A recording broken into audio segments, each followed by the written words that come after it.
జగన్ చేపట్టిన మేమంతా సిద్ధం బస్సు యాత్ర 14వ రోజు గుంటూరు జిల్లాలో కొనసాగుతోంది. ప్రజలు జననేత జగన్కు ఘన స్వాగతం పలుకుతున్నారు. ఉప్పొంగుతోన్న అభిమానంతో జననేతకు గజమాలలతో స్వాగతం పలుకుతున్నారు. అడుగడుగునా వైఎస్ జగన్ బస్సు యాత్రకు బ్రహ్మరథం పడుతున్నారు.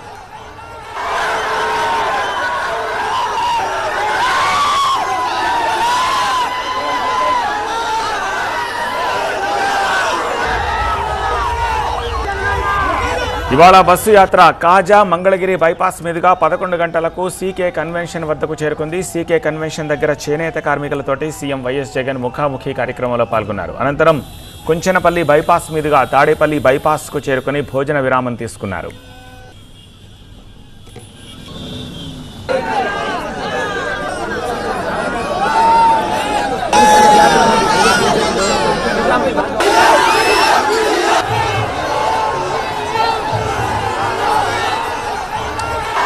విరామం తర్వాత వారధి శిఖమణి సెంటరు, చుట్టుగుంట, భగత్ సింగ్ రోడ్డు, పైపుల రోడ్డు, కండ్రిక, రామవరపాడు, నిడమానూరు బైపాస్ మీదుగా కేసరపల్లికి చేరుకుంటోంది.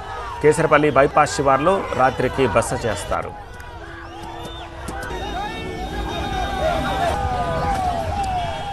ఏడాదిగా ప్రయత్నించిన సంతానం కలగలేదా? నోవా IVF లో ఫెర్టిలిటీ ఎక్స్పర్ట్స్ ను కలవండి. మాతృత్వం కల నెరవేర్చుకోవడానికి ఉచితంగా సంప్రదించండి. జగన్ మళ్లీ సీఎం కావాలని ఆకాంక్షిస్తూ వైఎస్ జగన్మోహన్ రెడ్డి సీఎం అంటూ నేమ్ బోర్డు చేసి తీసుకొచ్చాడు ఒక అభిమాని.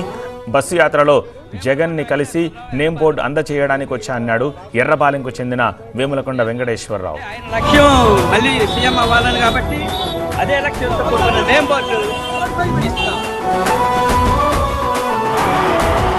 జగన్మోహన్ రెడ్డి అనే నేను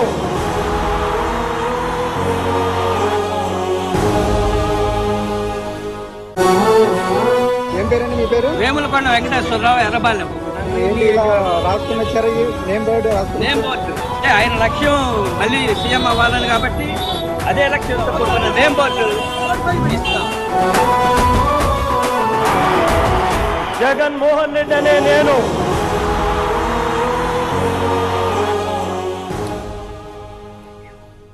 మరింత సమాచారం అందించేందుకు మా ప్రతినిధి వసంత్ ప్రస్తుతం మనకి లైవ్లో అందుబాటులో ఉన్నారు. వసంత్, 14వ రోజు బస్సు యాత్ర ఇప్పటి వరకు ఎలా జరిగింది? ఇక్కడి నుంచి ఈ రాత్రి వరకు షెడ్యూల్ ఎలా ఉంది?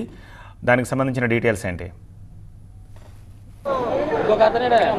సో ప్రస్తుతం ఉమ్మడి గుంటూరు జిల్లాకు సంబంధించినటువంటి బస్సు యాత్ర ముగిసింది. ప్రస్తుతం ఆయన గుంటూరు జిల్లా, ఇటు కృష్ణా జిల్లాల సరిహద్దు ప్రాంతం తాడేపల్లిలో లంచ్ విరామం కోసం ఆగారు. మరికొద్ది సేపట్లోనే ఇక్కడి నుంచి నేరుగా ఆయన కృష్ణా జిల్లాలోకి ప్రవేశించబోతున్నాం. మనం చాలా క్లియర్గా చెప్పవలసింది, 2019 ఎన్నికల ముందు ప్రజా సంకల్ప యాత్ర పేరుతోటి ఆయన ఇక్కడి నుంచే ఒక ఎంట్రీ కృష్ణా జిల్లా మీదుగా తన పాదయాత్రను స్టార్ట్ చేశారు. ఆనాడు దాదాపుగా ఒక గ్రాండ్ వెల్కమ్ పార్టీ శ్రేణులు మొత్తం కూడా ఏర్పాటు చేశారు. సో దానికి మించినటువంటి ఒక గ్రాండ్ వెల్కమ్ను ఇటు కృష్ణా జిల్లాలోకి వైఎస్ఆర్ కాంగ్రెస్ పార్టీ శ్రేణులు ప్లాన్ చేశాయి. ఈరోజు ఉదయం నంబూరు క్రాస్ రోడ్డు వద్ద నుంచి ఆయన బస్సు యాత్ర ప్రారంభమైంది. 14వ రోజు చేరుకోవడం, మరోసారి అధికారంలో రావడమే లక్ష్యంగా పెద్ద ఎత్తున ఈ బస్సు యాత్ర చేస్తుండటం పార్టీ శ్రేణుల నుంచి, ప్రజల నుంచి కూడా ఒక ఘన స్వాగతం లభిస్తోంది. ఇక వైఎస్ జగన్మోహన్ రెడ్డి కలిసేందుకు ఉదయం నుంచి కూడా ప్రజలంతా కూడా బారులు తీరుతున్నారు. ఈరోజు ఉదయం మంగళగిరి సిటీ కన్వెన్షన్ సెంటర్లో పలువురు ఇటు చేనేత కార్మికులతోటి, చేనేత సంఘాలతోటి, కార్మిక నేతలతోటి ఆయన భేటీ అయ్యారు. వారి కష్టసుఖాలను అడిగి తెలుసుకున్నారు. వారి సమస్యలను కూడా నేరుగా అడిగి తెలుసుకునే ప్రయత్నం చేశారు. ప్రస్తుతం అక్కడి నుంచి నేరుగా ఆయన తాడేపల్లి ప్రస్తుతం లంచ్ క్యాంప్ సైట్ వద్ద లంచ్ విరామం కోసం ఆగారు. ఇక్కడి నుంచి మరికొద్ది సేపట్లోనే విజయవాడకు వెళ్ళబోతున్నారు. విజయవాడలో పర్యటించిన అనంతరం అక్కడి నుంచి నేరుగా గన్నవరం కాన్స్టిట్యూన్సీ, అంటే విజయవాడలో ఇటు సెంట్రల్ అలాగే తూర్పు నియోజకవర్గాలకు సంబంధించి పర్యటన ఉండబోతోంది. ఆ పర్యటన ముగిసిన వెంటనే గన్నవరం నియోజకవర్గంలోకి ఎంటర్ అవుతుంది. అయితే ఇక్కడ తాడేపల్లి నుంచి ఇటు విజయవాడ వైపు, అంటే కృష్ణా గుంటూరు 2 జిల్లాలను కలిపేటువంటి వారధి మీదుగా ఆయన విజయవాడలోకి వెళ్ళబోతున్నారు. భారీ ఏర్పాట్లను ఆ పార్టీ శ్రేణులు కూడా చేశాయి. ఇప్పటికే వైఎస్ జగన్మోహన్ రెడ్డి చూసేందుకు పెద్ద సంఖ్యలో ఇటు పార్టీ నేతలు, కార్యకర్తలు, ప్రజలు కూడా చేరుకున్నటువంటి నేపథ్యంలో పోలీసులు కూడా భారీ బందోబస్తు ఏర్పాటు చేశారు.